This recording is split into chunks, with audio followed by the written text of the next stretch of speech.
We'll guide you through how to factory reset your iPad back to factory default. If you find this useful, then consider subscribing and liking the video. Perhaps you want to go and give it away, sell it, or have a fresh start. It doesn't matter, we're going to guide you through how this is done. Make sure it's this full guide and don't go and skip ahead. Otherwise, you may go and miss an important part of this guide. So by the end of it, you're going to end up with an iPad with nothing on it all ready to be set up. Open up your settings. Now you should go and consider backing up your iPad because you can then go and get the data onto a new iPad.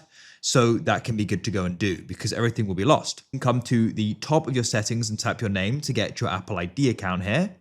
Go down to iCloud. Then you can go and scroll down and find iCloud Backup. What you can do is go and switch on backup this iPad. And when you go and have it switched on, you can go down and go and press backup now. This does involve requiring enough iCloud storage. You are going to get 5 gigabytes for free. You can always go and upgrade to get more. So if you've got enough, you can press backup now. Alternatively though, which is what I tend to do, is I tend to go and back up my iPad to my computer. You can go and plug it in with the cable and store the backup on your computer storage. So you can go and do that. You back it up with the Apple Devices app. But when you're ready to go and do the factory reset, in your settings, you need to come over to the left and go and find the option for General. Next in here, you need to go and scroll down and find the option for Transfer or Reset iPad at the bottom. And you can then press Erase all content and settings.